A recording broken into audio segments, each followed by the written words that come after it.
పార్లమెంట్లో జాబితా తీస్తే మన 25 రాష్ట్రం అప్పులు ఉన్నది, చాలా చివరిలో ఉంది.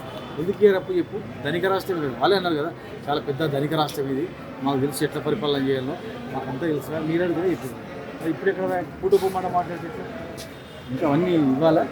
అందుకే ఈరోజు తెలంగాణ ఉద్యమంలో ప్రముఖ పాత్ర పోషించిన వాళ్ళు, రాష్ట్ర సాధనలు అగ్రభాగం ఉన్న వాళ్ళు, తెలంగాణ రాష్ట్రం గురించి సకల జనులు సమ్మె చేసిన వాళ్ళు, సహాయ నిరాకరణ చేసిన వాళ్ళు, సంసద్ యాత్ర, మిలియన్ మార్చ్, సాగరహారం, సడక్ బంధు, సమరపేరి ఇలాంటి అనేక ఉద్యమాలు చేసి కేవలం రాష్ట్రం గురించే కొట్లాడిన వాళ్ళు, రాష్ట్ర సాధన గురించి ప్రభుత్వంగా ఉద్యోగుల హక్కులు కాకుండా రాష్ట్రం గురించి కొట్లాడిన వాళ్ళు, రాష్ట్రం తెచ్చిన వాళ్ళు ఇవాళ కమిటీకి ఏర్పాటు చేసుకొని ఉద్యోగులకు మనం ఉండాలి, సపోర్ట్ ఉండాలని చెప్పి కమిటీ ఏర్పాటు చేసుకోవడం ఖచ్చితంగా వీళ్ళ హక్కుల గురించి మేము మాట్లాడటం చేస్తాం. అదే కదా బాధాకరం, చాలా బాధాకరం, అవమానకరం.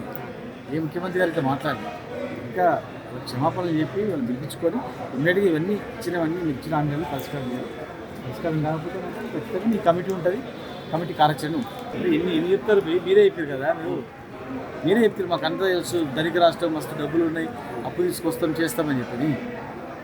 మరి ఏం డబ్బులు ఉన్నాయని మీరు మోస్ట్లీ సుందరీకరణ ఎట్లకెళ్ళి ఇస్తారు? ఫ్యూచర్ సిటీ ఎట్లకెళ్ళి ఇస్తుంది? అందాల పట్ల ఎట్లకెళ్ళి ఇచ్చింది? అన్నిటికుంటే డబ్బులు, కానీ ఉద్యోగులు పనిచేసిన జీతం ఇవ్వాలి, జీతం లేకుండా పని చేయాలి.